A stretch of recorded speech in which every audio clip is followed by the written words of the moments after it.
ಓಂ ಶಾಂತಿ. ನೆನಪಿಗೆ ಆಧಾರ ಪ್ರೀತಿಯಾಗಿದೆ. ಪ್ರೀತಿಯಲ್ಲಿ ಕಡಿಮೆ ಇದೆ ಎಂದರೆ ನೆನಪು ಏಕರಸವಾಗಿರಲು ಸಾಧ್ಯವಿಲ್ಲ, ಮತ್ತು ನೆನಪು ಏಕರಸವಾಗಿರುವುದಿಲ್ಲವೆಂದರೆ ಪ್ರೀತಿಯೂ ಸಿಗಲು ಸಾಧ್ಯವಿಲ್ಲ. ಈ ಶರೀರವು ಆತ್ಮಕ್ಕೆ ಎಲ್ಲದಕ್ಕಿಂತ ಪ್ರೀತಿಯ ವಸ್ತುವಾಗಿದೆ. ಶರೀರದೊಂದಿಗೆ ಇಷ್ಟು ಪ್ರೀತಿ ಇದೆ, ಇದನ್ನು ಬಿಡಲು ಇಷ್ಟಪಡುವುದಿಲ್ಲ. ರಕ್ಷಿಸಿಕೊಳ್ಳಲು ಅನೇಕ ಪ್ರಬಂಧಗಳನ್ನು ರಚಿಸುತ್ತದೆ. ಮಕ್ಕಳೇ, ಇದಂತೂ ತಮೋ ಪ್ರಧಾನ ಅಪವಿತ್ರ ಶರೀರವಾಗಿದೆ. ನೀವೀಗ ಹೊಸ ಶರೀರವನ್ನು ತೆಗೆದುಕೊಳ್ಳಬೇಕಾಗಿದೆ. ಆದ್ದರಿಂದ ಈ ಹಳೆಯ ಶರೀರದೊಂದಿಗಿನ ಮಮತ್ವವನ್ನು ತೆಗೆದುಬಿಡಿ. ದೈವಿ ಸ್ವರಾಜ್ಯದ ಉದ್ಘಾಟನೆಯಂತೂ ಆಗಿಬಿಟ್ಟಿದೆ. ಅಲ್ಲಿಗೆ ಹೋಗಲು ಈಗ ತಯಾರಿಯಾಗುತ್ತಿದೆ. ಬೇಅದ್ದಿನ ತಂದೆಯು ಬಂದು ಬೇಅದ್ದಿನ ನಾಟಕದನುಸಾರ ಆಸ್ತಿಯನ್ನು ಕೊಡುತ್ತಿದ್ದಾರೆಂದು ತಿಳಿಸಬೇಕು. ನಿಶ್ಚಯ ಬುದ್ಧಿ ಮಕ್ಕಳೇ ಮತ್ತೆ ಕೆಲವೊಮ್ಮೆ ಸಂಶಯ ಬುದ್ಧಿಯವರಾಗಿ ಬಿಡುತ್ತಾರೆ. ಮಾಯೆಯು ಹಿಂದೆ ಬೀಳುತ್ತದೆ. ನಡೆಯುತ್ತಾ ಸೋತು ಬಿಡುತ್ತಾರೆ.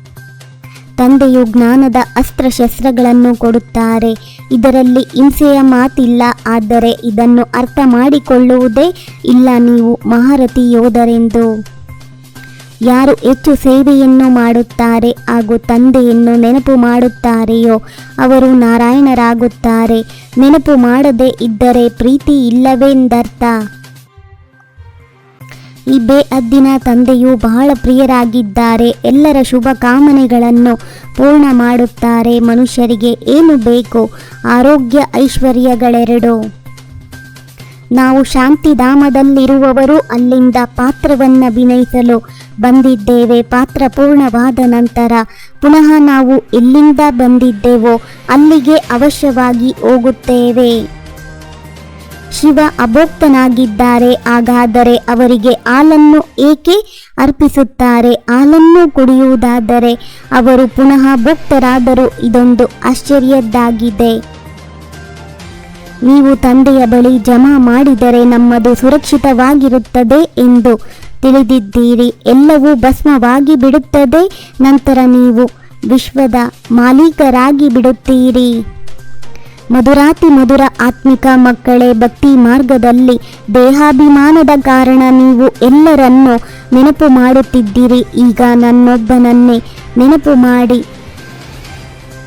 ಆತ್ಮವೆಂದಿಗೂ ಸುಸ್ತಾಗುವುದಿಲ್ಲ. ತಂದೆಯನ್ನು ನೆನಪು ಮಾಡುವುದರಿಂದ ಯಾವುದೇ ರೀತಿಯ ಆಯಾಸವಾಗುವುದಿಲ್ಲ. ಖುಷಿಯಾಗಿರುತ್ತೀರಿ.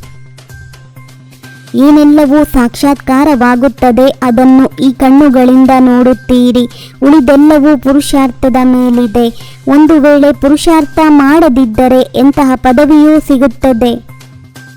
ನಾವೆಲ್ಲರೂ ಆತ್ಮಗಳಾಗಿದ್ದೇವೆ, ಶರೀರವಲ್ಲ. ಇಲ್ಲಿ ನೋಡುವುದೆಲ್ಲವೂ ವಿನಾಶವಾಗಿ ಬಿಡುತ್ತದೆ. ಈಗ ನೀವು ಈ ಶರೀರವನ್ನು ಬಿಟ್ಟು ಅಶರೀರಿಯಾಗಿ ಹೋಗಬೇಕು.